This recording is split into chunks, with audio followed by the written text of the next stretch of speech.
ॐ नारायणः परो व्यक्तात् अण्डमव्यक्तसम्भवम् अण्डस्यान्तस्त्विमे लोकाः सप्तद्वीपा च मेदिनी। ॐ शान्ति शान्ति शान्तिः। ॐ श्री परमात्मने नमः। अथ पंचमोऽध्यायः कर्मसन्न्यासयोगः। अर्जुन उवाच सन्न्यासं कर्मणां कृष्ण पुनर्योगं च संशसि यच्छ्रेययेतयोरेकं तन्मे ब्रूहि सुनिश्चितं। श्रीभगवानुवाच सन्न्यासः कर्मयोगश्च निःश्रेयसकरावुभौ तयोस्तु कर्मसन्न्यासात् कर्मयोगो विशिष्यते। ज्ञेयः स नित्यसन्न्यासी यो न द्वेष्टि न काङ्क्षति। महाबाहो सुखं बन्धात् प्रमुच्यते सांख्ययोगो पृथग्भाल एकमप्यास्थितः सम्यग् उभयोर्विन्दते फलम्। यत्साङ्ख्ये प्राप्यते स्थानं तद्योगैरपि गम्यते। एकं साङ्ख्यं च योगं च यः पश्यति स पश्यति। सन्न्यासस्तु महाबाहो दुःखमाप्तुमयोगतः। योगयुक्तो मुनिर्ब्रह्मा न चिरेणाधिगच्छति। योगयुक्तो विशुद्धात्मा विजितात्मा जितेन्द्रियः। सर्वभूतात्मभूतात्मा कुर्वन्नपि न लिप्यते। करोमीति युक्तो मन्येत तत्त्ववित्।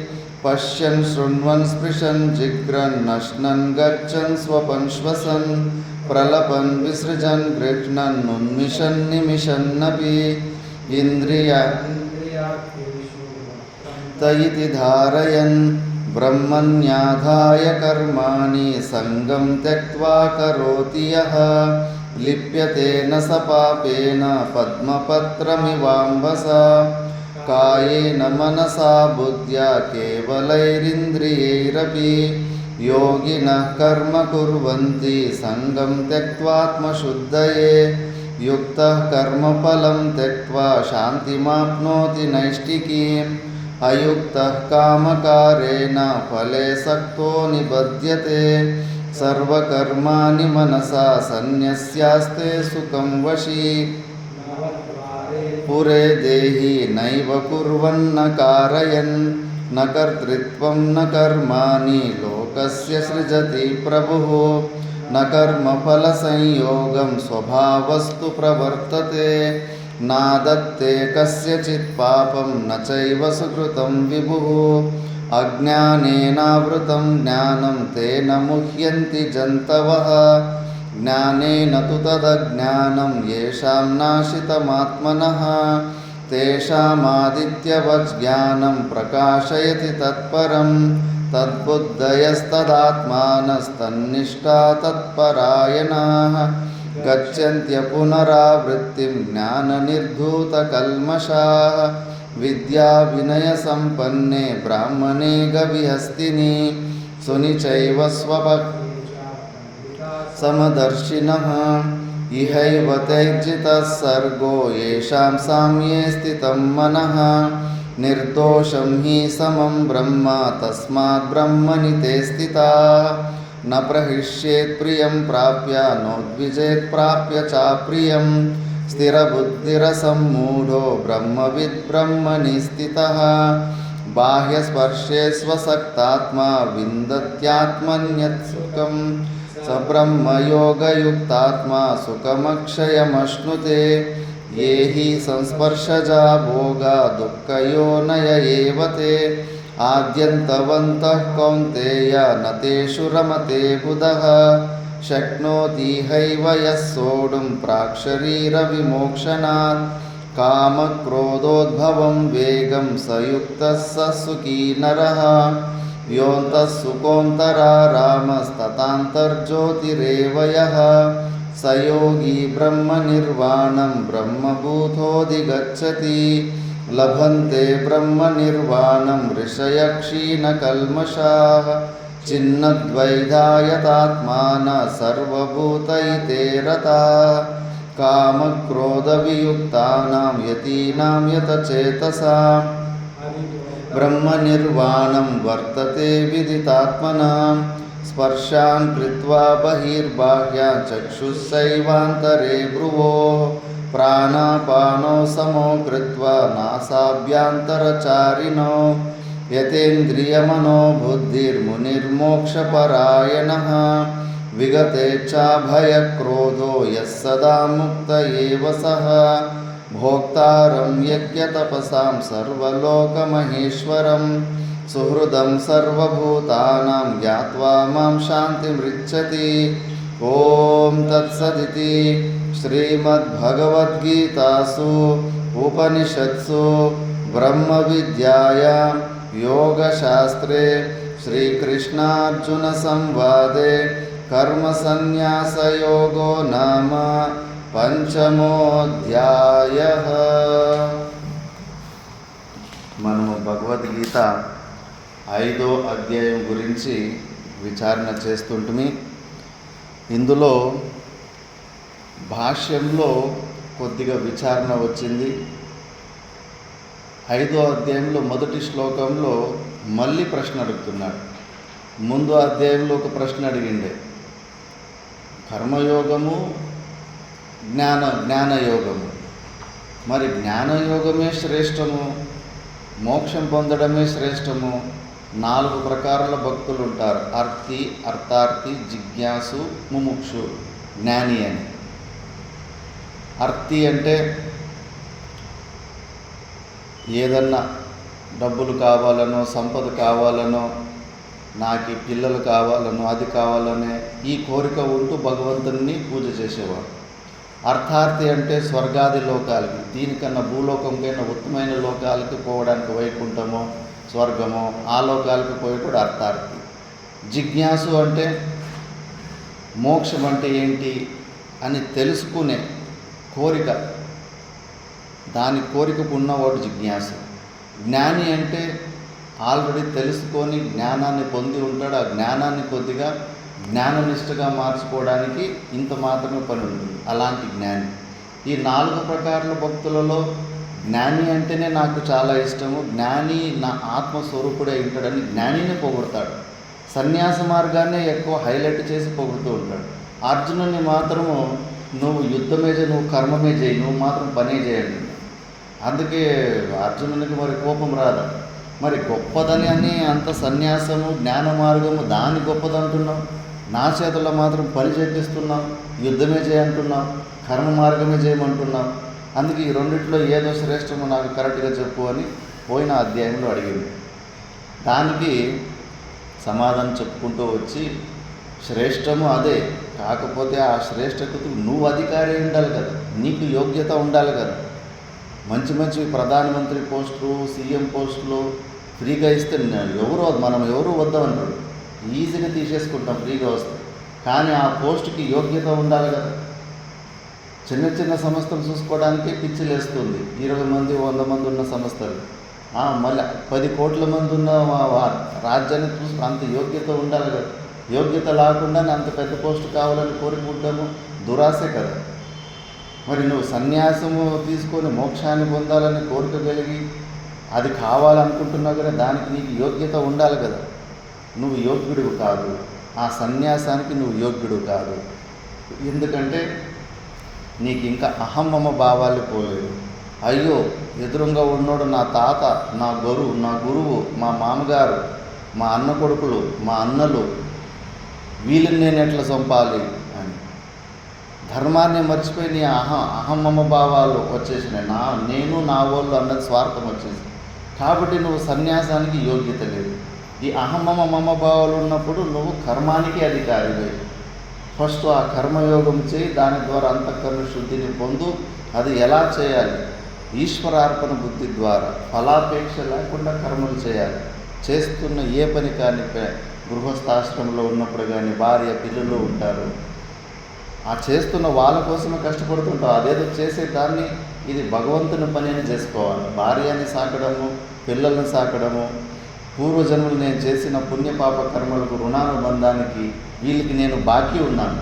నా పరిశ్రమ ద్వారా వీళ్ళకు నేను నా అప్పు తీర్చుకోవాలి భార్య పిల్లలకు. కాబట్టి ఈ భగవంతుడు ఇచ్చిన నాకు అవకాశం, నా అప్పుని తీర్చుకోవడానికి ఇచ్చిన అవకాశం.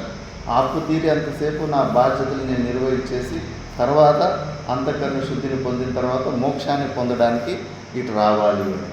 ఇలా నువ్వు నిష్కామ భావంతో చేయాలి. అట్లా కాకుండా పిల్లలు ఇప్పుడు సాకితే నేను వయసు అయిపోయిన తర్వాత నన్ను చూసుకుంటారు అనే స్వార్థంతో ఫలాపేక్షని చూసి నువ్వు పని చేస్తే కానీ అక్కడ నువ్వు ఇరుక్కుపోతావు, బంధనంలో పడిపోతావు.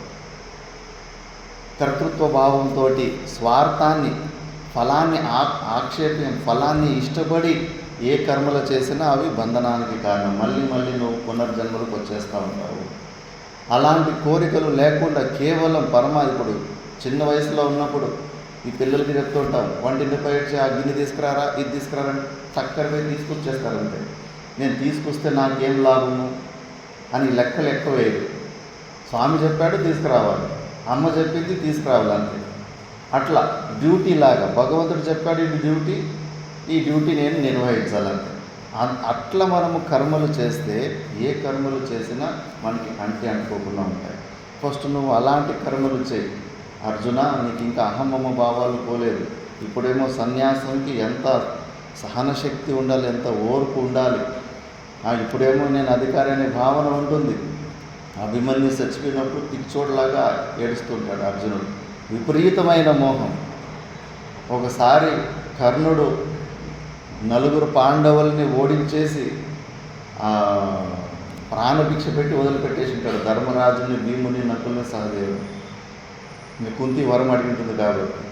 అప్పుడు ధర్మరాజుకి కోపం వచ్చేసి, అర్జున నువ్వు ఉండి కూడా మాకు ఈరోజు ఇంత అవమానం జరిగింది, దీనికన్నా చచ్చిపోయింటే మేలుగా ఉండు. ఆ కర్ణుని చేతుల్లో అవమానపడి ప్రాణభిక్ష పెట్టి మమ్మల్ని వదిలిపెట్టేసిండు. నీ గాంధీవానికి ఏమైంది అని గాంధీవం గురించి ఎటకారం చేస్తే ప్రతిజ్ఞ చేసి ఉంటాడు అర్జునుడు, నా గాంధీవం గురించి ఎవరు ఎటకారం చేసినా వాళ్ళు చంపేస్తానని. అన్నా ఇంకో మాట మాట్లాడితే నేను ఇక్కడే చంపేస్తానంటాడు. మరి క్రోధము, పౌరుషము ఇవన్నీ ఉండి నేను సన్యాసానికి అధికారాన్ని భావించుకుంటా ఉన్నాడు అర్జునుడు. కాబట్టి నువ్వు దానికి యోగ్యుడు కాదు నాయన, నువ్వు నిష్కామ కర్మయోగమే చేయాలని చెప్పేసి అప్పుడు జ్ఞానయోగము, కర్మయోగంలో జ్ఞానయోగమే శ్రేష్టము. ఆ జ్ఞానయోగము సిద్ధి కలగాలంటే నువ్వు ఫస్ట్ ఇది మంచిగా చేసి ఉండాలి. అహమ్మమ్మ భావాలు వదిలిపెట్టి ఏదన్నా కర్మలు కొన్ని సంవత్సరాలన్నా చేసిన చరిత్ర ఉండాలి. ఎప్పుడు స్వార్థంతోనే చేశాను కదా, నా భార్య, నా పిల్లలు అనే స్వార్థం ద్వారా. అది భగవంతుని కర్తవ్యమైన భావంతో చేయలేదు. ఒకసారి మనం స్వార్థం ద్వారా కర్తృత్వ భావంతో చేసేస్తే అది మన అకౌంట్లోకి వచ్చేస్తుంది. ఇంకా అది అనుభవించాల్సిందే. ఆ కర్మని మళ్ళీ అది పుణ్యపాపాలను ఉత్పన్నం చేస్తుంది. నేను చేశాననే భావంతో చేశాను కాబట్టి దాని ఫలితాలు, రిజల్ట్ నీకే వస్తాయి. నేను చేశానని మంచి పని చేస్తుంటే నా పుణ్యఫలము నీకే వస్తుంది. నేను చేశానని ఏదైనా చెడు పని చేస్తే అది ఆ పాపం ఫలం కూడా నీకే వస్తుంది. అట్లా బంధనంలోకి పడిపోతుంటారు అని అక్కడ ఆ రెండిట్లో శ్రేష్టం ఏది అంటే రెండిటి గురించి కూడా విచారణ చేశారు. ఇది అవసరమే. అంతఃకరణ శుద్ధి కోసము నిష్కామ కర్మయోగము అవసరమే. ఈ అర్హతలన్నీ వచ్చిన తర్వాత సంసారంలో ఎక్కడా ఆసక్తి లేకుండా సంసారము నిస్సారమని తెలుసుకొని ఇంకా మళ్ళీ ఇంకోసారి జన్మ తీసుకోకూడదు అని అత్యంత వైరాగ్యాన్ని పొందిన వ్యక్తి, క్షమాది షట్క సంపత్తిలో అమానిత్వాది లక్షణాలు, దైవీ సంపత్తులతోటి కూడి ఉన్న వ్యక్తి, అతడు ఈ జ్ఞానానికి అధికారి. అప్పుడు అలాంటి జ్ఞానికి సర్వకర్మ సన్యాసము. ఎవడు పడితే వాడికంతా సర్వకర్మ సన్యాసం కాదు. ఇంకా అక్కడ ఆ ప్రశ్నకి సమాధానం అయిపోయింది. మళ్ళీ ఈ అధ్యాయంలో మళ్ళా ప్రశ్న అడుగుతున్నాడు. సన్యాసం కర్మణాం కృష్ణ పునర్యోగంచ సంశసి యశ్రేయోర్యతైరేకం తన్మే బ్రూహి సునిశ్చితమని మొదటి శ్లోకంలోనే. మళ్ళీ ఈ రెండిట్లో శ్రేష్టం ఏది అంటున్నాడు. ఏ రెండిట్లో? సన్యాస మార్గం గొప్పదా, నిష్కామ కర్మయోగ మార్గం గొప్పదా అని చెప్పేసి. దీన్ని కేవలం శ్లోకాలు చదివితే గాన చాలామంది ఈ శ్లోకంలోనే పొరపాటు పడుతూ ఉంటారు. రెండో శ్లోకంలోనే సన్యాస కర్మయోగశ్చ నిశ్రేయకరావుభౌ తయోస్తు కర్మ సన్యాస కర్మయోగో విశిష్యతే. భగవంతుడు ఉత్తరం కూడా చెప్పాడు. సన్యాస మార్గానికన్నా ఇక్కడ కర్మయోగమే గొప్పది అని చెప్పింది. ఉల్టా అయిపోయిందా లేదా? ముందు సన్యాస మార్గం శ్రేష్టమని, జ్ఞాన మార్గం శ్రేష్టమని, జ్ఞాని భక్తుడే నాకు చాలా ఇష్టమని, టాప్ లెవెల్ భక్తుడు అని చెప్పి, ఇప్పుడు మళ్ళీ ఆ సన్యాసం కన్నా నిష్కామ కర్మయోగమే గొప్పదని భగవంతుడు ఉత్తరం ఇచ్చాడు. ఇక్కడ ఈ శ్లోకాన్ని పట్టుకొని ఎవరెవరు ఏ కర్మలు ఇరుక్కుంటారో అక్కడి నుంచి బయటికి రాకుండానే సన్యాసులంతా ఒక్కసారిగా గాలిలో తూర్పు వేసినట్టుగా ఎటకారం చేస్తూ ఉంటారు. చూడు, భగవంతుడు సన్యాసం కన్నా నిష్కామ కర్మయోగమే గొప్పదని చెప్పినాడు, మీరంతా తప్పు చేసి సన్యాసం తీసుకున్నారని సరిగ్గా అర్థం తెలుసుకోకుండా. అందుకే ఇప్పుడు విచారణ కన్ఫ్యూజన్ ఉంది కదా. ఈ సమస్యలకు ఎవరు పరిష్కారం చెప్పాలి? మెయిన్ శ్లోకాలు చూస్తే కానీ అసలు భగవంతుడే ఒకసారి అట్లన్నాడు, ఒకసారి ఇట్లా అంటున్నాడు. భగవంతుని మీదే శ్రద్ధ పోతుంది కదా, భగవద్గీత మీదనే శ్రద్ధ పోతుంది కదా. భగవద్గీత అందరికీ తెలుసు అంటారు. భగవద్గీత లో లెవెల్ పుస్తకం, బిగినర్స్ పుస్తకం. మరి ఈ శ్లోకాలకి సమాధానం చెప్పమనండి, ఎవరినైనా చెప్పమనండి భగవద్గీత బాగా తెలిసిన వాళ్ళకి. మరి అప్పుడు అట్లా అన్నాడు, భగవంతుడు ఇట్లా అన్నాడు, భగవంతునికి ఏమైనా నియత్తు ఉందా? సామాన్య మనిషి కూడా ఇన్ని అబద్ధాలు చెప్పలేడు, అప్పుడు అది కరెక్ట్ అని ఇప్పుడు ఇది కరెక్ట్ అంటున్నాడా అని అశ్రద్ధ కలుగుతుంది కదా. అందుకే భాష్యము టీకా ద్వారా దాన్ని వివేకము ద్వారా విచారణ చేయాలి. అందుకే భాష్యంలో మనము కొద్దిగా విచారణ చేశాము. ఇక్కడ ప్రశ్న అడిగిండేది, ఒక అజ్ఞాని అంటే ఒక మూర్ఖుడు సన్యాసానికి యోగ్యుడు కాకపోయినా, సాధన చతుష్టయ సంపత్తులు లేకపోయినా, అమానిత్వాది లక్షణాలు లేవు, దైవీ సంపత్తులు లేవు, ఆ లక్షణాలు ఏమీ లేకుండా ఏదో పులిని చూసి నక్క వాత పెట్టుకున్నట్లుగా వాళ్ళని వీళ్ళని చూసి ఇదేదో జీవితం కొంచెం అనాయాసంగా గడుపుతుందని చెప్పేసి ఎవరైతే అజ్ఞాని సన్యాసం, అజ్ఞానంలో ఉండి సన్యాసం ఎవరైతే తీసుకుంటాడో, అలాంటి మూర్ఖుడు అజ్ఞాని తీసుకున్న సన్యాసానికన్నా నిష్కామ కర్మయోగం ఎంతో గొప్పది. కనీసం వానికి ఉత్తమ గతులు ఇస్తూ ఉంటుంది. ఇంకో జన్మకి మళ్ళా వాడు మంచి అంతఃకరణ శుద్ధితోటి ఉన్నత స్థితిలో ఉండి మళ్ళీ ఈ జన్మకి పని కాకపోయినా ఇంకో జన్మ కన్నా వాడు మోక్షాన్ని పొందుతాడు. వీడు కపటి, యోగ్యత లేకుండానే, ప్రతి ఒక్కరికి అంత యోగ్యత లేకుండానే పెద్ద పెద్ద పోస్టులు కావాలా, అంత మర్యాద కావాలా, ఆ మర్యాదకి మనం యోగ్యులైనామా లేదా అది చూసుకోవాలి. లేదు, ఆ మర్యాదలు ఆ పదవిలో ఎర్రబట్టలు వేసుకుంటే మర్యాదలు దొరుకుతున్నాయి, అందరూ నమస్కారాలు పెడుతున్నారు, పూజలు చేస్తున్నారు, ఏమైనా చేసి టక్కని ఎర్రబట్టలు వేసుకొని అందరి చేతగా ముక్కించుకోవాలి అనే కోరికతోటి ఇలా ఎంతోమంది ఏంటి 90% వీళ్ళే ఉన్నారు. చూస్తే కానీ ఆ కుంభమేళాలు అక్కడ ఇక్కడ 90% ఇలాగే, ఎవరి దగ్గర ఈ సంపత్తులు లేవు, ఏదో ఒక కారణంతో విసుగొచ్చేసి అట్లా సన్యాసం తీసుకుంటారు విచారణ చేసుకోకుండా. మా గురుగారే ఒప్పుకోలేదు, నేను కూడా మనమందరూ కూడా బ్యాక్ డోర్ ఎంట్రీలే అన్నాడు. మనం కూడా నియత్తుగా ఎవరు సన్యాసానికి అధికారులమే కాదు, ఇప్పుడు లంచాలు ఇచ్చి ఉద్యోగాలు ఎట్లా పొందేస్తారో అట్లా మనమందరూ కూడా బ్యాక్ డోర్ ఎంట్రీలు ఏనకీన ప్రకారం తెలుసో తెలియక ఇందులోకి ఎంట్రీ చేసేసాము. కనీసం ఇప్పుడన్నా సరిదిద్దుకోవాలి. ఏదైతే నిష్కామ కర్మయోగం స్టెప్ తప్పించుకొని వచ్చామో అది ఇప్పుడైనా మంచిగా స్వార్థాన్ని వదిలిపెట్టి కొద్ది పుణ్యకర్మలు చేసుకొని ఆ స్టెప్పుని పూర్తిగా చేసుకున్న తర్వాత, ఆ లక్షణాలన్నీ మనం పొందిన తర్వాతని ఈ జ్ఞానము ఫలీభూతమవుతుంది. పాత్రత లేకుండా నువ్వు ఎంత ఇన్ఫర్మేషన్ కలెక్ట్ చేసుకుంటే, టేప్ రికార్డుల్లో కూడా ఉంటుంది, క్యాసెట్లో కూడా ఉంటుంది, మొబైల్లో కూడా ఉంది ఈ జ్ఞానం. దీనికన్నా స్పష్టమైన జ్ఞానం. అవన్నీ మోక్షాన్ని పొందుతున్నాయా? ఆ ఇన్ఫర్మేషన్ని పట్టుకున్న మొబైల్ కానీ, టీవీలు కానీ, టేప్ రికార్డులు కానీ మోక్షాన్ని పొందేస్తున్నాయా? పొందలేదు. మనది కూడా ఒక టేప్ రికార్డ్ అయిపోతుంది. అంటే ఈ ఇన్ఫర్మేషన్ పెట్టుకున్న ఒక మెమొరీ కార్డ్ లాగా ఉంటుంది. అంటే అది మనకి మోక్షాన్ని ఇవ్వదు. అందుకే ఈ విచారణలు భాష్యంలో చేస్తూ ఉంటుంది. ఇందులో కొద్దిగా ఇప్పుడు పూర్వపక్షి 144 పేజీలో కింద భాష్యము కొద్దిగా ఇక్కడ అత్రాహ ఇక్కడి నుంచి చేయాలి. అత్రాహ కిం ఆత్మవిదః సన్యాసకర్మయోగయోః అపి అసంభవ ఆహోస్విత్ అన్యతరస్య అసంభవో यदा च अन्यतरस्य असंभवः तदा किं कर्मसन्न्यासस्य उत कर्मयोगस्य इति असंभवे कारणञ्च वक्तव्यम् इति।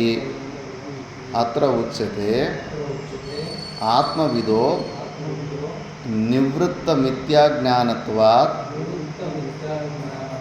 विपर्ययज्ञानमूलस्य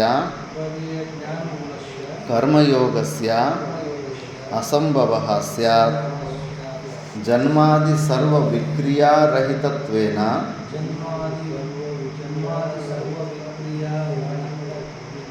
निष्क्रियम् आत्मानम् आत्मत्वेन यो वेत्ति यस्य आत्मविदः सम्यक् दर्शनेन अपास्तमिथ्याज्ञानस्य निष्क्रियात्मस्वरूपावस्थानलक्षणं सर्वकर्मसन्न्यासम् उक्त्वा तद्विपरीतस्य मिथ्याज्ञानमूलकर्तृत्वाभि मानपुरस्सरस्य सक्रियात्मस्वरूपावस्थानरूपस्य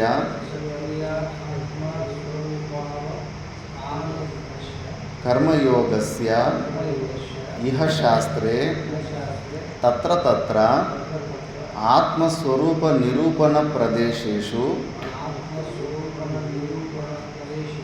सम्यग्ज्ञानमिथ्या ज्ञानतत्कार्यविरोधात् अभावः प्रतिपाद्यते। यस्मात् तस्मात् आत्मविदो निवृत्तमिथ्याज्ञानस्य विपर्ययज्ञानमूलः कर्मयोगो न संभवति इति युक्तम् उक्तं स्यात्। केषु केषु पुनः आत्मस्वरूपनिरूपणप्रदेशेषु आत्मविदः कर्माभावः प्रतिपाद्यते इति। अत्र उच्यते अविनाशी तु तद्विद्धि इति प्रकृत्या य एनं वेत्ति हन्तारं वेदाविनाशिनं नित्यम् इत्यादो तत्र तत्र आत्मविदः कर्माभाव उच्यते। ఇక్కడ వరకు వచ్చారు చిన్నారెడ్డి.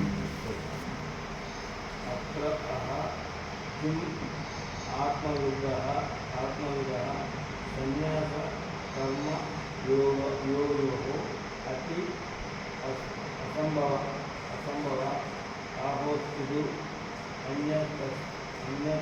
अन्यतरस्य असंभवो यदा च अन्यतरस्य असंभवः तदा किं कर्मसन्न्यासस्य उत कर्मयोगस्य इति आत्मनो कारणं च वक्तव्यम् इति।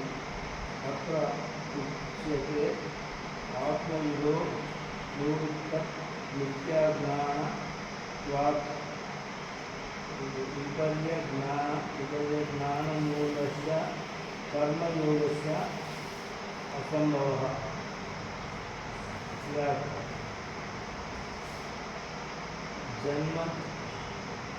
जन्मादि विक्रियारहितत्वेन निष्क्रियम् आत्मानम् आत्मत्वेन यो वेत्ति यस्य आत्मविदः सम्यक् दर्शनेन उपस्थितमिथ्याज्ञानस्य निष्क्रियत्वं स्वरूपवास्तमानलक्षणः सर्वकर्मसन्न्यासं कृत्वा विपरीतस्य मिथ्याज्ञानमूलकर्तृत्वादि मानपुरः सरस्य सक्रियात्मस्वरूप अवस्थानरूपस्य कर्मयोगस्य इह शास्त्रे तत्र आत्मस्वरूपनिरूपणप्रदेशेषु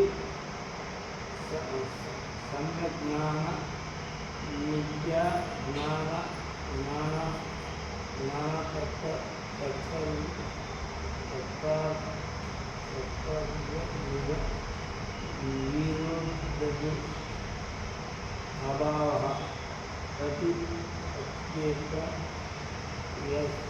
तस्मात् आत्मविदो निवृत्तमित्या ज्ञानस्य विपर्यज्ञानमूलं कर्मयोगो न सम्भवति इति युक्तात्मा उक्तं स्यात्। केषु पुनः आत्मस्वरूपनिरूपणप्रदेशेषु आत्मविदः कर्माभावः प्रतिपद्यते इति। अत्र उच्यते अव्ययासितु तद्विद्धि इति प्रकृत्या येन वेत्ति अंतारं वेद विनाशिनं नित्यं इत्यादौ तत्र आत्मविदः कर्माभावः उच्यते। अत्र आह किम् आत्मविदः सन्न्यासकर्मयोगयोः अपि असम्भव आहोस्वित् अन्यतरस्य असम्भवो यदा च अन्यतरस्य असम्भवः तदा किं कर्मसन्न्यासस्य उत कर्मयोगस्य इति असम्भवे कारणञ्च वक्तव्यम्। ఇప్పుడు ఆత్మజ్ఞాని కోసము కర్మ సన్యాసము కర్మయోగము రెండూ అసంభవం కావాలి కదా. అలా చెప్పకుండా లేదు జ్ఞానికి ఆత్మజ్ఞానికి కేవలము కర్మయోగం మాత్రం చేయనీకి కాదు, జ్ఞానయోగము అయితే ఈ శ్రవణ మన నిధిధ్యాసనాలు అయితే ఇవైతే వాడు చేసుకోవచ్చని ఇది కూడా చూస్తే కనుక ప్రకారంగా మానసిక క్రియనే, మళ్ళీ అవి కూడా క్రియలే. మరి ఆ కొన్ని క్రియలని వద్దనుకొని కొన్ని క్రియలని చేసుకోవడానికి ఇదెట్లా ఎందుకు కుదరదు నిష్కామ కర్మయోగము అని ప్రశ్న వేస్తున్నాడు పూర్వపక్షి.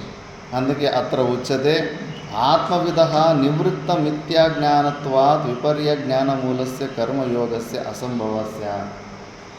ఆత్మజ్ఞానము కలిగిన వ్యక్తికి ఈ ప్రపంచము మిథ్య అన్న విషయము చాలా దృఢంగా తెలుసుకో ఉంటాడు. ఇప్పుడు ఎండమావులు ఉంటాయి, ఎడారుల్లో ఇసుక నీళ్ళలాగా కనిపిస్తూ ఉంటుంది. ఇలాంటి ఎండాకాలంలో జింకలకు కానీ చిన్నపిల్లలకు కానీ నువ్వు పోయి అక్కడ నీళ్ళు ఉన్నాయరా పోయి బిల్డింగ్లో నుంచి తీసుకురాపోరంటే వాళ్ళ జీవితంలో ఎప్పుడు ఎండమావులు చూడలేదు.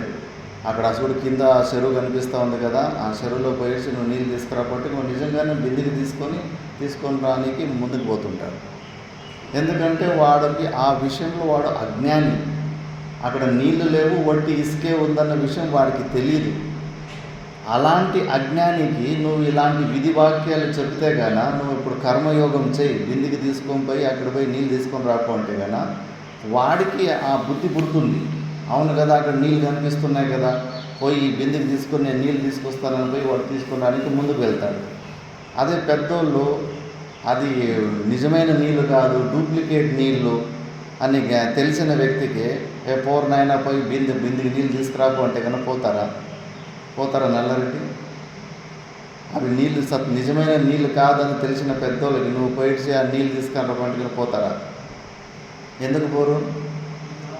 అవి నీళ్ళు కావని తెలుసు అంటే అది మిథ్య, అంటే ఆ మిథ్యా జ్ఞానం తొలగిపోయింది. అలాంటి వాళ్ళకి విధి వాక్యాలు పనిచేస్తాయా?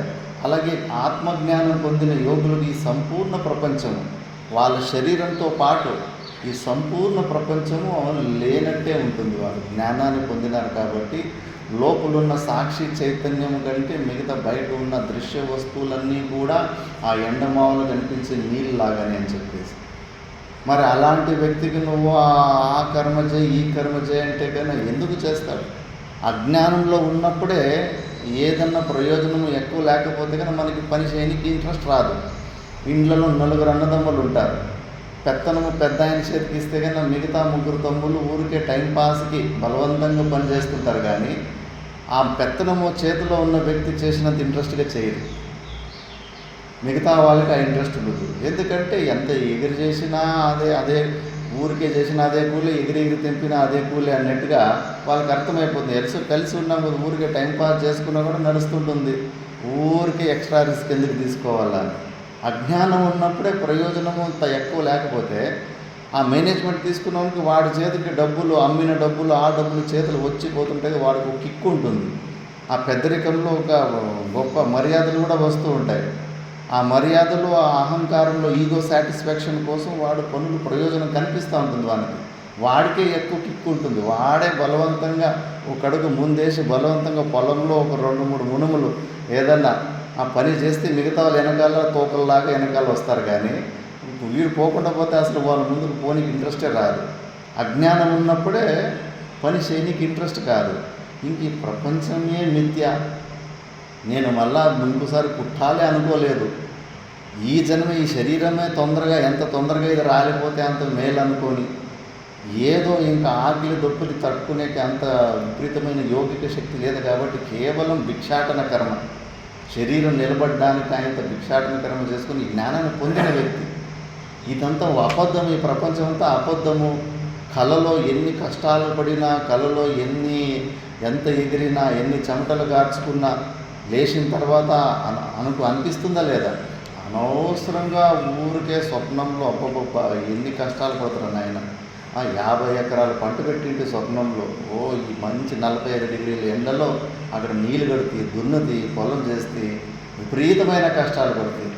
లేచిన తర్వాత అయ్యో అనవసరంగా ఇది అబద్ధమని అక్కడ స్వప్నంలోనే తెలిసింటే స్వప్నంలోనే హాయిగా కొద్దిగా రిలాక్స్గా ఉండేవాళ్ళు కదా, అప్పుడు తెలియదు అది అబద్ధమని. లేచిన తర్వాత తెలుస్తుంది అంత అబద్ధము అని. అట్లా ఈ జ్ఞానులకు వాళ్ళ స్వరూపం తెలుసుకున్న జ్ఞానులకి ఈ ప్రపంచంలో ఏ పని చేసినా, ఎంత పని చేసినా వాళ్ళకి ఏమీ ప్రయోజనం లేదు కదా, వాళ్ళు ఏమీ ఆశిస్తూనే లేరు. ఎంత తొందరగా ఈ శరీరం రాకపోతే అంత తొందరగా సాలని, తొందరగా దీని నుంచి ఈ శరీరం తాదాత్మ్యం నుంచి విముక్తులు కావాలని కోరుకుంటూ ఉంటారు.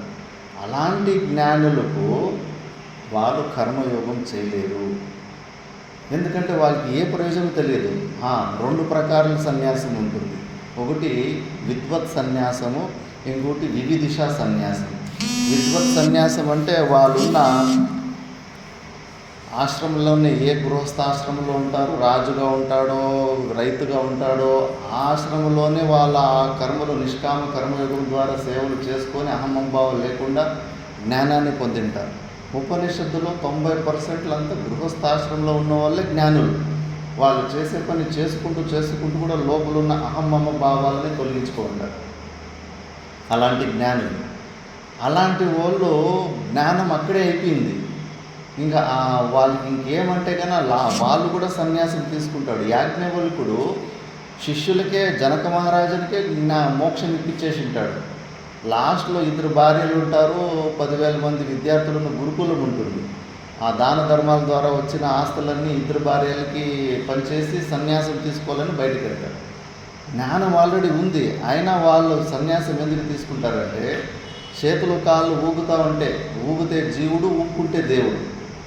సంపూర్ణమైన స్వరూపంలో, నిష్క్రియాతత్వంలో, ఆ సాక్షి చైతన్యంలో నిలబడి ఆ జీవన్ముక్త ఆనందాన్ని అలాగే పొంది ఇంకా విదేహ కైవల్యానికి వాళ్ళు రెడీ అవుతుంటారు. అంతిమ సమయంలో అందుకే వాళ్ళు కూడా విద్వత్ సన్యాసం తీసుకుంటారు. వాళ్ళు ఏ గురువుల దగ్గరకు పోకుండా కూడా నదీ తీరంలో పోయి కొన్ని క్రియలు ఉంటాయి, విద్వత్ సన్యాసం కూడా ఉంటుంది. అలాంటి వాళ్ళు నదీ తీరంలో పోయి స్వయంగానే అలాంటి సన్యాసం తీసుకుంటారు. తపోవన్ మహారాజాని చిన్మయ మిషన్ స్థాపన చేసిన చిన్మయానంద సరస్వతి వాళ్ళ విద్యాగురు తపోవన్ మహారాజాని. ఆయన కేరళలో పుట్టింటాడు. కేరళలో పుట్టి చిన్న వయసులోనే అర్థమైపోతుంది ఈ సంసారం అంటే ఏంటని. అక్కడున్న చట్టంపి యోగి అని నారాయణ గురు వీళ్ళ దగ్గరంతా వాళ్ళ చరిత్ర చదివి ఇంకా రెడీ అయిపోయింటాడు. తమ్ముడు కొద్దిగా పెద్దోడయ్యే వరకు కాసుకొని ఒకసారి లెటర్ రాసేసి వదిలిపెట్టేసి పూరి శంకరాచార్య దగ్గరికి వెళ్ళిపోయింటాడు.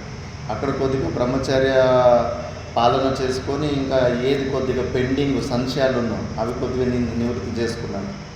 మళ్ళా కొద్దిగా సాధన చేయడానికని అడవుల్లోకి ఎక్కడెక్కడ పోతే మళ్ళీ సంశయాలు వచ్చినాయి.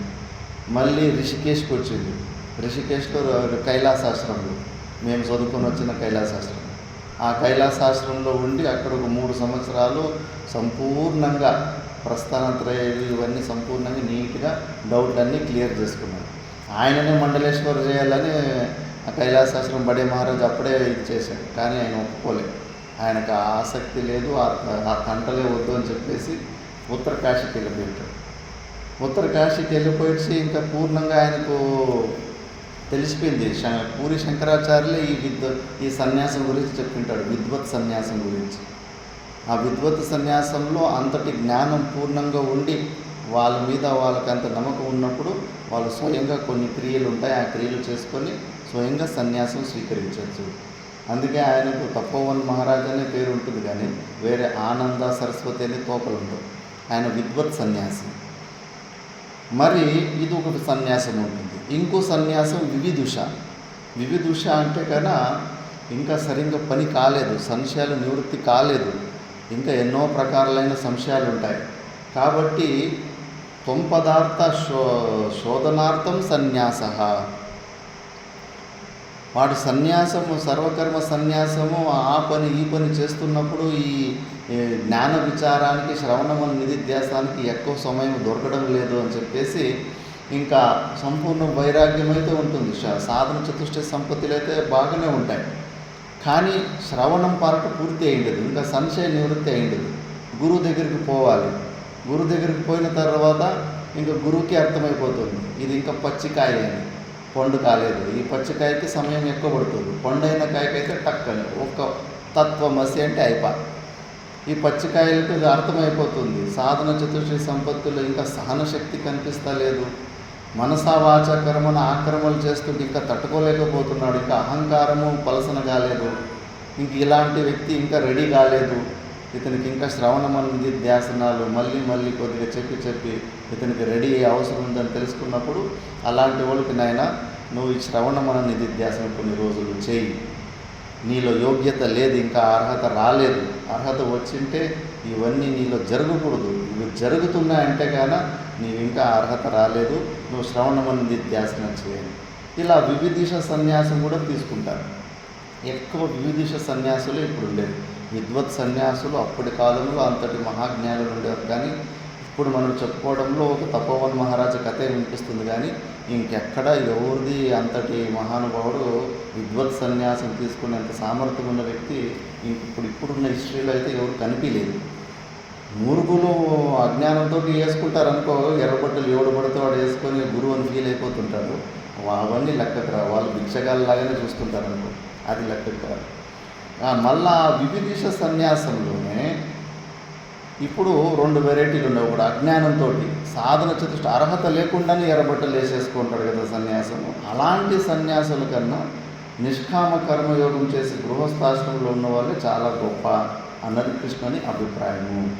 కానీ ఆ నిజంగానే ఈ ప్రపంచాన్ని ఇదంతా మిథ్యా స్వప్నంలాగానే ఉంది, ఎంత ఎగిరిలాడినా ఎంత ఇది చేసినా మళ్ళీ నాకు ఇంకోసారి జన్మే వద్దనుకుంటున్నా, అసలు శరీరమే నేను కాదు, ఇంకోసారి పుట్టాలనుకున్నవాడు లేదా పై స్వర్గాలకు పోవాలనుకున్నవాడికి పుణ్యకర్మలు చేసి పుణ్యం సంపాదించుకోవాలని అనిపిస్తూ ఉంటుంది.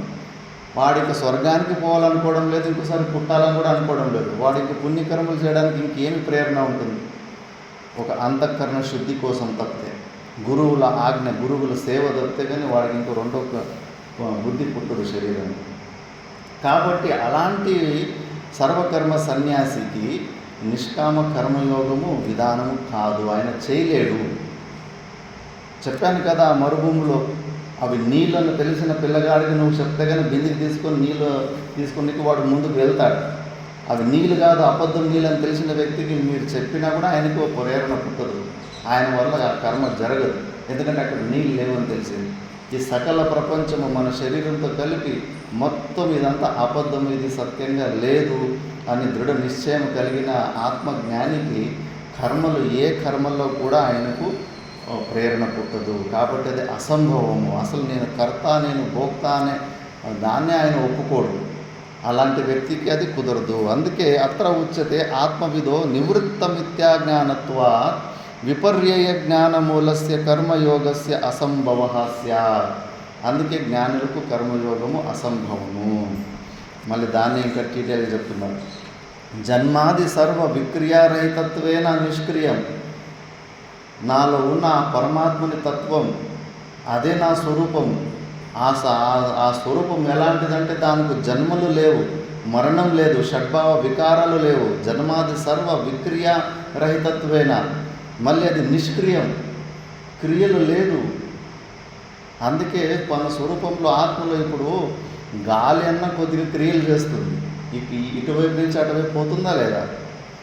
నల్లరెడ్డి పోతుంది కదా, పోతుంది. గాలిలో క్రియలు ఉన్నాయి. మరి ఖాళీ జాగా స్పేస్ అంటారు కదా, ఆకాశం అంటారు. ఖాళీ జాగాని ఆకాశం అంటారు. ఆ ఖాళీ జాగా నడుచుకుంటూ పోతుందా? ఏమన్నా క్రియలు చేస్తుందా? కూర్చోవడము, లేవడము.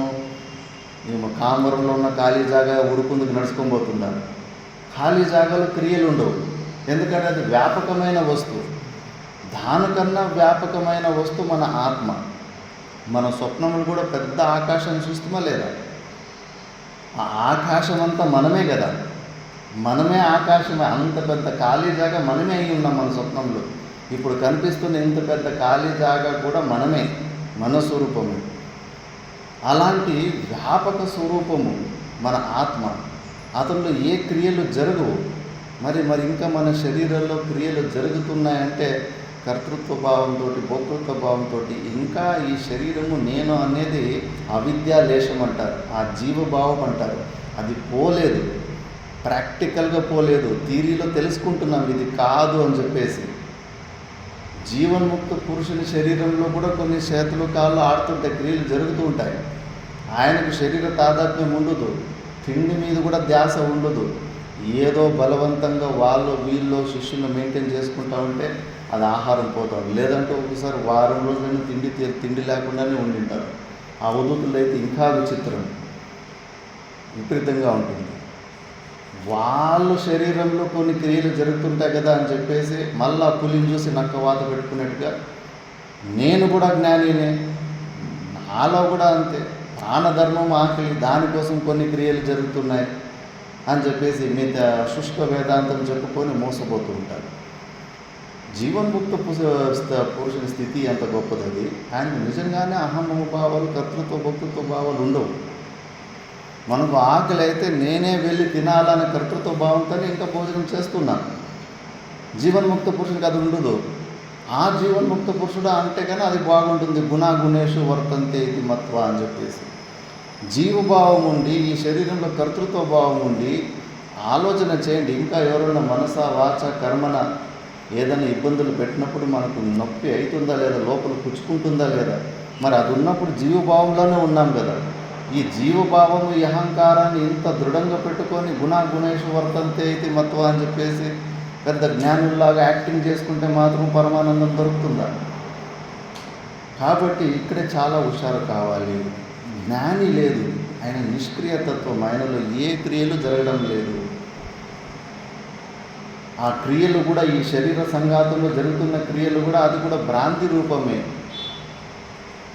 ట్రైన్లో మనం కూర్చున్నప్పుడు పక్క ట్రైన్ కదిలితే కానీ మన ట్రైన్ కదిలినట్టు ఎట్లా మనకు భ్రాంతి కలుగుతుందో, మనం కదలకపోయినా మన ట్రైన్ కదులుతుందని భ్రాంతి కలుగుతుందో, అలాగే ఈ శరీర సంఘాతం, శరీరంతో మనం పెట్టుకున్న సంబంధం వల్ల అసలు క్రియలు జరగకపోయినా జరుగుతున్నట్టుగా మనం భ్రాంతిలో మనకు ఇవన్నీ అవుతున్నాయి. కానీ జ్ఞాని నిష్క్రియ తత్వం అని తెలుసుకుంటాడు. అతను జీవన్ముక్త పురుషులు ఎన్నో గుర్తులు ఉంటాయి. సిద్ధారూఢ స్వామీజీ కూర్చోంటే నిప్పులు వచ్చి తల మీద పెడతాడు. సామాన్యంగా వ్యక్తి ఏం చేస్తాడు? కనీసం చేయితోటి ఆ నిప్పులు కిందకన్నా తోసేసుకుంటాడు. ఆయన కింద కూడా తోసేసుకోలేదు. ఎందుకంటే ఆయనలో ఏ క్రియలు లేవు. ఈ శరీరము నేను అన్న భావము కించిత్ కూడా లేదు. ఆ శరీరాన్ని రక్షించుకోవాలి, శరీరాన్ని పోషించుకోవాలి అనే తపనలు కానీ కొద్దిగా కూడా లేదు, ఇంట్రెస్ట్ కూడా లేదు. కాలితే కాలుకొని ఇది నాది కాదు కదా. ఇప్పుడు అమెరికాలో అక్కడ ఇక్కడ బాంబులు వేస్తున్నారు ఇంకో వ్యక్తి మీద, ఎవడి మీదనో ఎవడో బాంబు వేస్తే మనకేమైనా అవుతుందో. అలాగే వాళ్ళ శరీరాన్ని, ఇది ఎవరిదో శరీరాన్ని ఎవడో వాడు నిప్పులు వేసుకుంటున్నాడు. ఈ శరీరం వాళ్ళ నెత్తి మీద ఎప్పుడో నిప్పులు వేసింది, ఇప్పుడు ఆ శరీరం వచ్చి ఈ శరీరం మీద నిప్పులు వేసుకుంటాను, నాకేం సంబంధం లేదు అని కదులకుండా. ఎందుకంటే ఆయన నిజంగానే నేను క్రియారహితుడిని, నాలో ఏ క్రియలలో ఈ శరీరాన్ని నేను కాదు. అలాంటి మహానుభావుడు గుణేషు వర్తంతి ఇతి మత్వ అంటే చాలా అందంగా ఉంటుంది, వినడానికి కూడా చాలా రిసీవింగ్గా ఉంటుంది. అంతేకాని ఈ శుష్క వేదాంతం చదివి ఇలా పోతే కనుక మనకు మనమే మోసం చేసుకుంటాం. మన స్థితి ఏమి ఆలోచన చేయాలి. ఇప్పుడే ఆది దైవాది తాపాలకి, ఎండలకి ఇబ్బంది కలుగుతూ ఉంది, జీవభావం లేకుండానే ఇబ్బంది కలుగుతూ ఉందా? ఫ్యాన్ స్విచ్ ఊరికే వేస్తున్నాము, జీవభావం లేకుండానే ఫ్యాన్ వేస్తున్నాము. కూలర్లు, ఫ్యానులు ఇవన్నీ కూడా దాన్ని స్వీకరించాల. మనం ఎక్కడున్నాము? జీవభావం ప్రాక్టికల్గా ఇంకా జీవభావమే పోలేదు. అంత పెద్ద జ్ఞానులు అని అనుకుంటే కదా మోసపోతాం. వాళ్ళని వెళ్ళి ప్రపంచాన్ని ఏం మోసం చేయదు, మనకు మనం మోసపోతాము, సాధనలు ఆగిపోతాయి.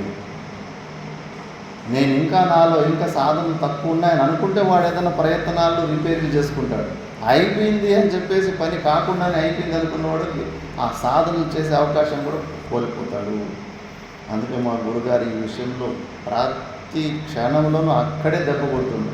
ఇక్కడే మోసం చేస్తారు. శుష్క వేదాంతని అర్థమైపోయినట్టు అనుకొని ఎవరికి వాడు జ్ఞానిలుగా ఫీల్ అయిపోతారని చెప్పేసి ఇక్కడే నొక్కేవాడు ఎప్పుడు.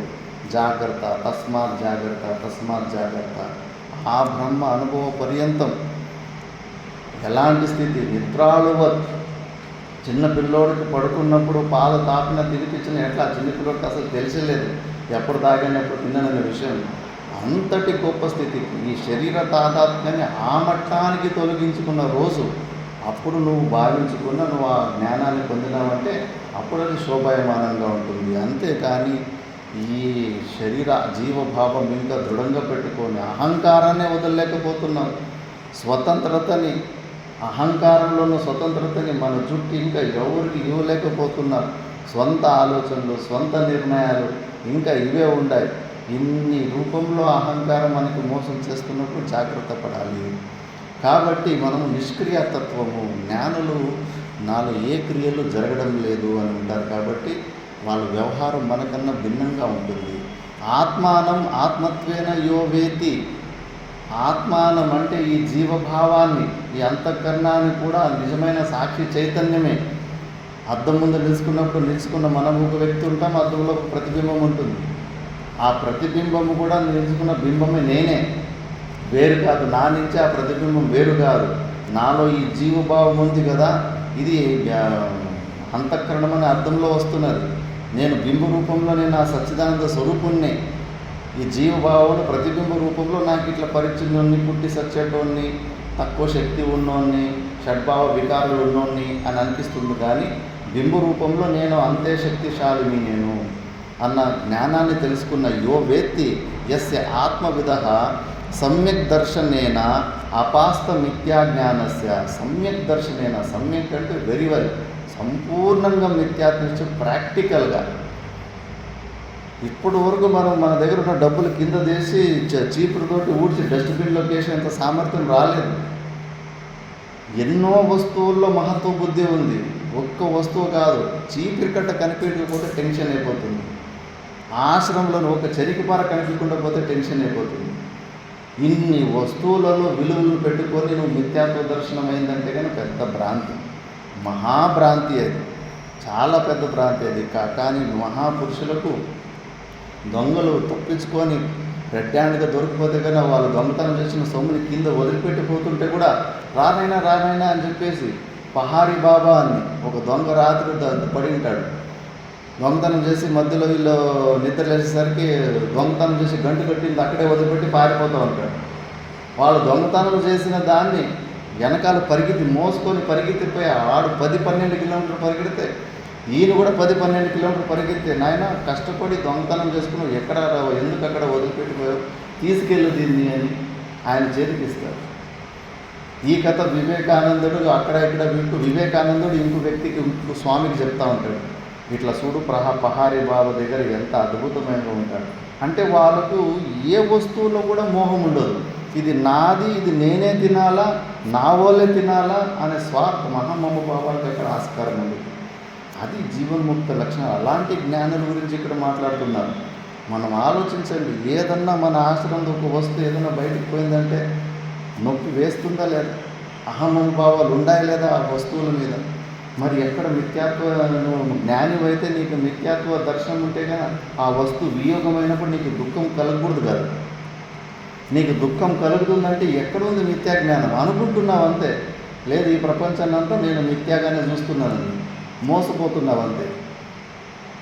చెప్పారు కదా, కర్ణాటకలో బసవన్న వాళ్ళు ఒక ఆమె పరీక్ష చేయడానికి బంగారు నాణ్యాలు కింద పడేస్తే చెత్తలో నిజంగానే చెత్తలాగా ఊడ్చి డస్ట్బిన్కి పారేసింది. ఆ సామర్థ్యం వచ్చిన రోజు ఇలాంటి జ్ఞానులు మనము అని అనుకుంటే బాగుంటుంది. అలాంటి సమ్యక్ దర్శనైన అపాస్త మిథ్యా జ్ఞానస్య, మనలాంటి మిడిమిడి మిథ్యా జ్ఞానం ఉన్న వాళ్ళ గురించి కాదు జ్ఞానులు అంటే ఇక్కడ చెప్తా ఉండేది. అంతటి సంపూర్ణ ప్రాక్టికల్గా వ్యవహారంలో కనిపించాలని నీకు ఆ మిథ్యాత్వ దర్శనం. నీదైన వస్తువు నీ నుంచి దూరమైనప్పుడు, ఆ వస్తువు దూరమైనప్పుడు, వియోగమైనప్పుడు కనిపిస్తుంది దాని మీద నీకు ఎంత మోహం ఉండే. అప్పుడు మిథ్యా జ్ఞానము అది దూరమైనా కూడా నువ్వు ఏమాత్రం చెల్లించకుండా ఉంటావో అప్పుడు నువ్వు జ్ఞానివి అనుకోవచ్చు. నిష్క్రియాత్మ స్వరూప అవస్థాన లక్షణం సర్వకర్మ సన్యాసం ముక్తవా.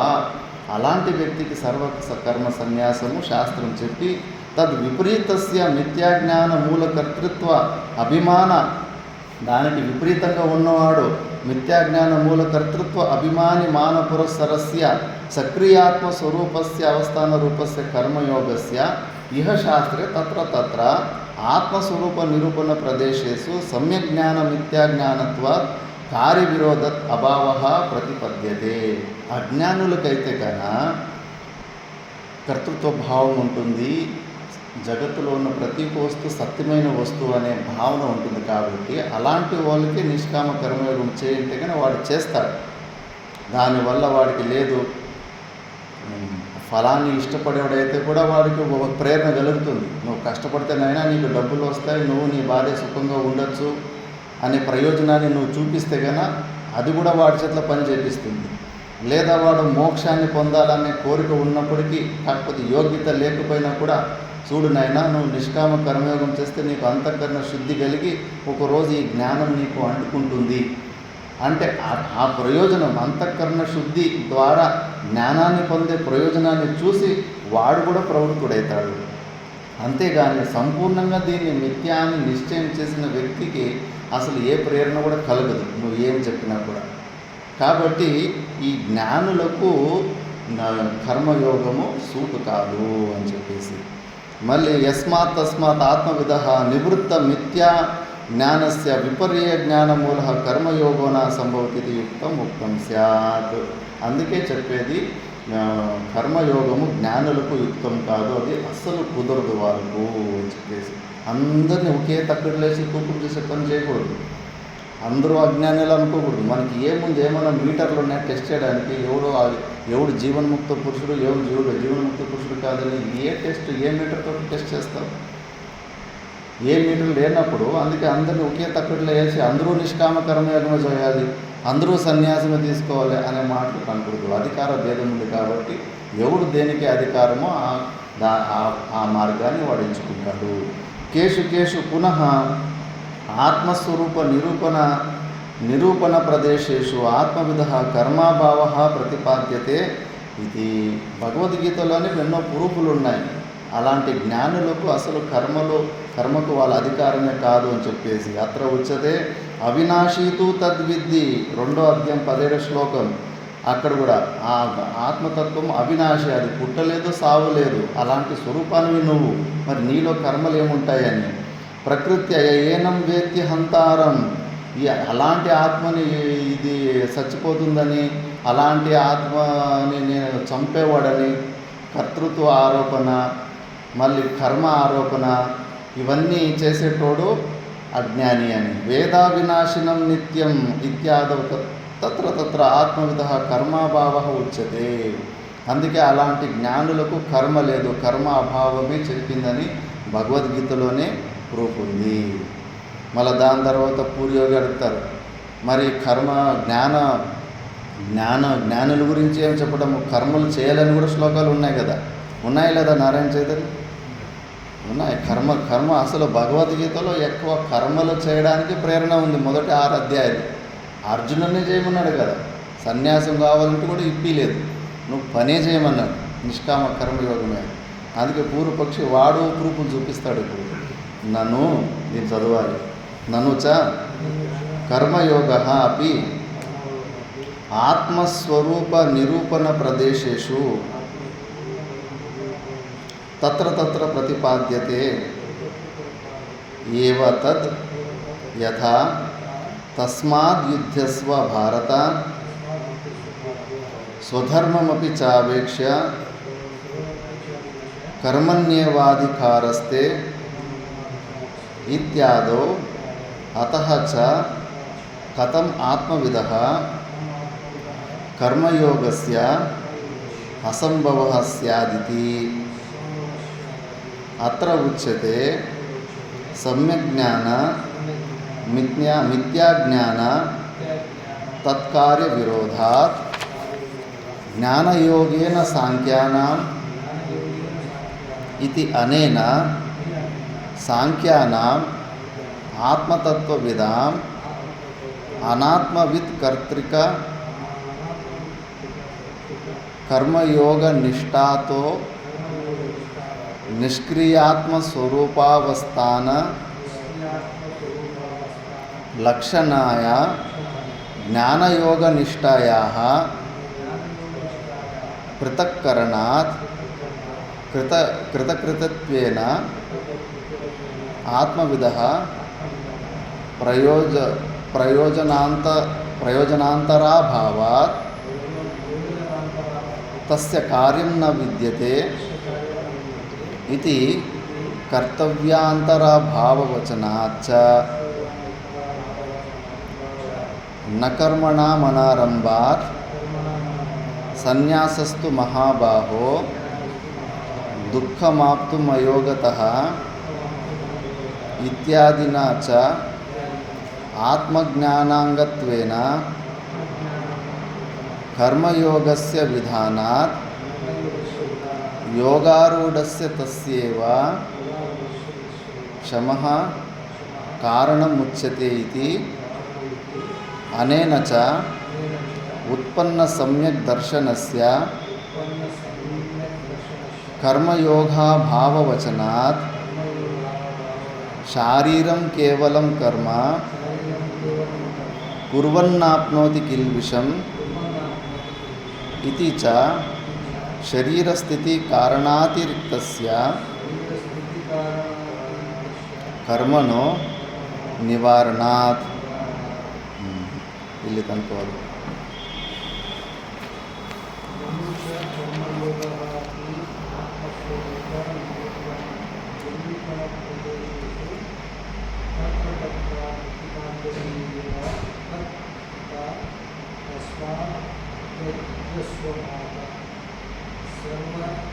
स्वधर्ममपि चावेक्ष्य कर्मण्ये विकारस्ते इत्यादि अतः च कथम् आत्मविदः कर्मयोगस्य असम्भवः स्यात् इति अत्र उच्यते सम्यग्ज्ञानमित्यज्ञानं विरोधात् ज्ञानयोगेन साङ्ख्यानाम् इति अनेन साङ्ख्यानाम्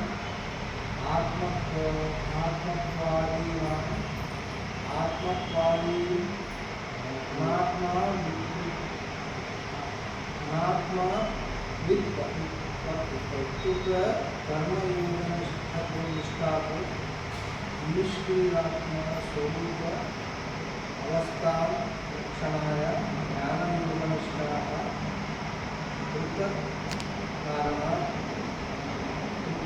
వ్యుత్పత్తేన ఆత్మవిదః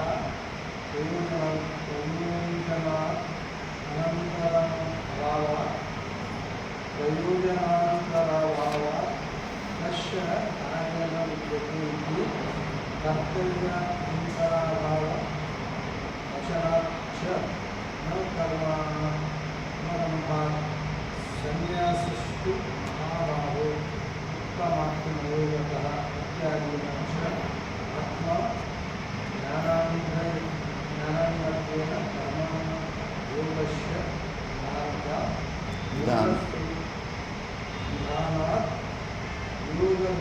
యోగానుగస్య శమాచారముచ్యతే ఇది అనేన చ ఉత్పన్న సమ్మజ్ఞానదర్శనస్య కర్మయోగావచ శరీరం కేవలం కర్మ కుర్వన్నాత్మం ఇది చ శరీరస్థితి కారణాతిరిక్తస్య కర్మణో నివారణ. ఇప్పుడు మనము పూర్వపక్షికి ఒక ఉత్తరం చెప్పాము. భగవద్గీతలోనే ప్రూఫ్లు ఉన్నాయి. అలాంటి జ్ఞానికి కర్మని నిరోధించింది. అలాంటి జ్ఞానికి కర్మలు చేయాల్సిన అవసరం లేదని భగవద్గీతలోనే ప్రమాణం 3-4 శ్లోకాలు చూపించాడు. ఇప్పుడు వాడు పూర్వపక్షి కూడా చూపిస్తున్నాడు. కర్మలు చేయాలనే శ్లోకాలు కూడా భగవద్గీతలో ఉన్నాయి. నను చ కర్మయోగ అపి ఆత్మస్వరూప నిరూపణ ప్రదేశేషు తత్ర ప్రతిపాద్యతే ఏవ తద్ యథా తస్మాత్ యుద్ధస్య భారతవా. అందుకే నువ్వు యుద్ధం చేయాలి. 2వ అధ్యాయం 18వ శ్లోకం. స్వధర్మమపి చావేక్ష. నువ్వు క్షాత్రియ ధర్మం, నువ్వు క్షత్రియుడు అని క్షాత్ర ధర్మాన్ని కూడా నువ్వు ఆచరిస్తే కూడా నీకు అందులో సావు వచ్చినా కూడా స్వర్గానికి పోతావు. నీ స్వధర్మ ఆచరణను దృష్టిలో పెట్టుకుని నువ్వు కర్తవ్యాన్ని పాలించాలి అని చెప్పేసి 2వ అధ్యాయం 31 శ్లోకము. మళ్ళీ కర్మణ్యేవాధికారస్తే 2వ అధ్యాయం 47వ శ్లోకము. కర్మ చేయడానికి నీకు అధికారం ఉంది, ఫలాల మీద నీకు అధికారం లేదు అని. ఇత్యాదవ అతచ కథం ఆత్మవిధ కర్మయోగస్య అసంభవ స్యాదితి. ఆత్మవిధ జ్ఞానికి ఇది విధానం లేదని ఎందుకు చెప్తావు? భగవంతుడు మరి ఇలా చేయాలి అని ఎందుకు చెప్తున్నాడంటే దానికి ఉత్తరం చెప్తాడు. అత్ర ఉచ్యతే సమ్యక్ జ్ఞాన మిథ్యాజ్ఞాన తత్కారి విరోధ. ఎందుకు కుదరదంటే అది విరోధమైనది. కర్మలు చేసేటోనికి వాడు నేను ఈ శరీరం అనుకోవాలా, నేను చేసేటోడు నేను కర్త అని అనుకోవాలి. జ్ఞానాన్ని పొందేటోడు నారాయణ చైతన్యం, జ్ఞానం పొందేటోడు ఈ శరీరం నేను చేసేటోడని అనుకుంటాడా? మరి అజ్ఞాని వాడు నేనే చేస్తానని అనుకుంటాడు అజ్ఞాని. ఎందుకంటే వాడు కర్త అని. ఇప్పుడు పూర్వపక్షి అంటున్నాడు, నువ్వు నీ జ్ఞాన మార్గానికి ప్రూఫ్లు ఉన్నాయి అంటున్నావు కదా భగవద్గీతలో.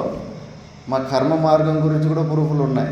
శ్రీకృష్ణ పరమాత్ముడు చెప్పాడు కదా 3 శ్లోకాలు. తస్మాత్ యుద్ధస్వ, యుద్ధం చేయాలి. నీ స్వర్ణాశ్రమ ధర్మాన్ని చూస్తేనే నువ్వు యుద్ధం చేయాలి. కర్మణ్యేవాధికారస్తే, కర్మ చేయడానికి నీకు అధికారం ఉంది, మిగతా దాంట్లో ఫలం లేదని. ఏమి నల్లారెడ్డి చెప్పాడు లేదా? మరి మా కర్మయోగం గురించి కూడా ప్రూఫ్లు ఉన్నాయి.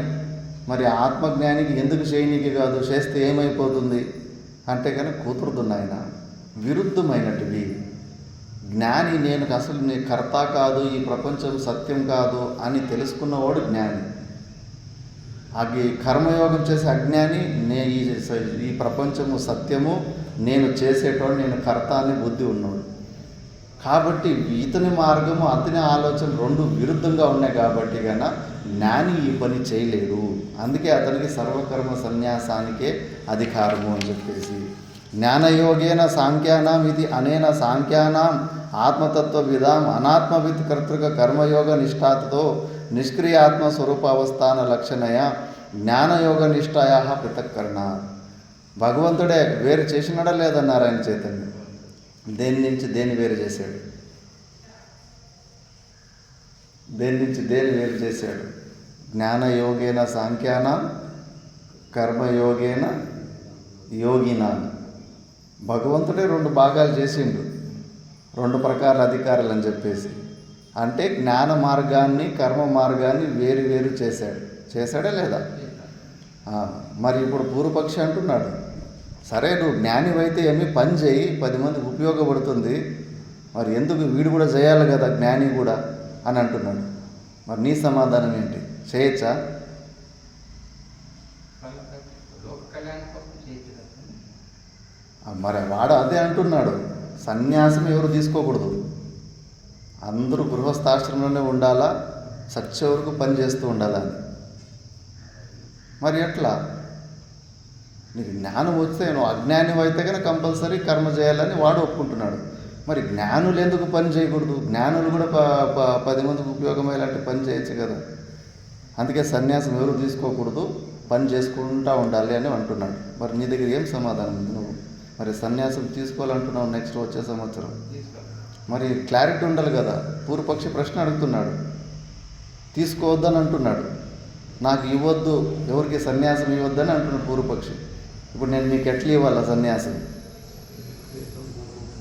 క్లారిటీ ఉండాలి కదా.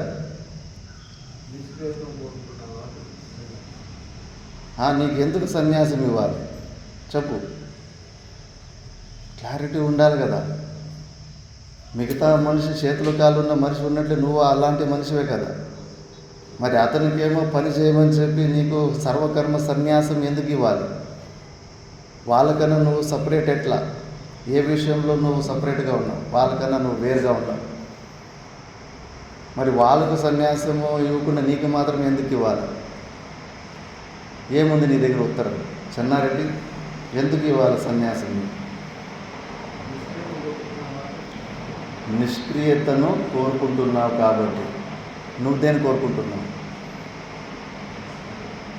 నిష్క్రియత్వం అంటే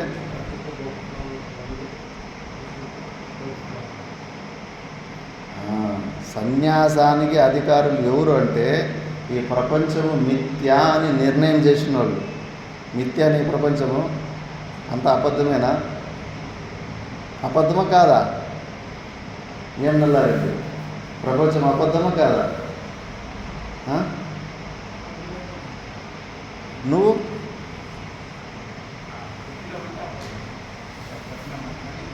మరి నీ స్థితి ఏంటి? ఇప్పుడు సన్యాసము ఎవరికంటే గాన ఈ ప్రపంచం అబద్ధము అని ఎవరికైతే నిర్ణయం అయి ఉంటుందో, ఎవరిలో కర్తృత్వ బుద్ధి ఉండదో వాడికే సర్వకర్మ సన్యాసం. మరి నీకు ఈ ప్రపంచం అబద్ధమా నిజమా? మరి నువ్వు సన్యాసం తీసుకోకూడదు. నువ్వు చెన్నారెడ్డి ఈ ప్రపంచం మిథ్య, చెన్నారెడ్డికి ఈ ప్రపంచం అబద్ధము. మళ్ళీ నీలో క్రియలు జరుగుతాయా జరగవా? నువ్వు కర్తావా భోక్తావా? నువ్వు కర్తావే కాదు, భోక్తావే కాదు. ఈ ప్రపంచం అబద్ధము. ఈ ప్రపంచం నుంచి పోనీ నీకేమన్నా ప్రయోజనాలు అవసరం ఉన్నాయా? ఆయనకు ప్రయోజనాలు కూడా లేవు. ఆయన కర్త కూడా అనుకోవడం లేదు, భోక్త చేసేటోడు అనుకోవడం లేదు, తినేటోడు అనుకోవడం లేదు. ఈ ప్రపంచం అబద్ధం కాబట్టి ఇంకోసారి మళ్ళీ పుట్టకూడదని ఆయనకు నిశ్చయం ఉంది కాబట్టి ఆయనకు సన్యాసం ఇస్తారు, నీకు లేదు. అయిపోయి ఇప్పుడు అందరూ ముంగట సమక్షంలో ఒప్పుకున్నావు కాబట్టి నీకు మళ్ళీ ఇంకా నీకు ఆ భావన కలిగే వరకు నీకు పోస్ట్ పోనే ఇంకా సన్యాసం. మరి శాస్త్రంకి అనుకూలంగా అందుకే మా పరంపరలో ఎవరికి సన్యాసం ఇప్పుడు 32 సంవత్సరాలు అయింది ఒక బ్రహ్మచారి, ఇంకా ఇవ్వలే మా గురుగారు సన్యాసం. ఎందుకంటే ఈ నిశ్చయం లేదు. ప్రపంచము అబద్ధం అనే నిశ్చయము, నేను కర్త నేను భోక్త అనే భావనలు పోలేదు. అది పోకుండా ఎందుకు తీసుకోవాలి సన్యాసం? శాస్త్రానికి విరుద్ధం కదా. శాస్త్రానికి విరుద్ధంగా ఎందుకు పోవాలి? ఆ భావనలు పోయిన తర్వాత అప్పుడు సర్వకర్మ సన్యాసానికి అధికారత్వం వస్తుంది. రేపు సన్యాసం తీసుకున్న తర్వాత ఎవరైనా ఒక జ్ఞాని వచ్చి ఈ ప్రశ్నలు అడిగితే ఎవడు నీకు సన్యాసం ఇచ్చిందని నువ్వు ఆ ప్రశ్నలకు సమాధానం చెప్పకుండా పోయి ఎవడు నీకు సన్యాసం ఇచ్చిందంటే నేను ఇరుక్కుపోతాను, మా గురు పరంపర ఇరుక్కుపోతుందా లేదా, అవమానం పాలు అవుతుందా లేదా?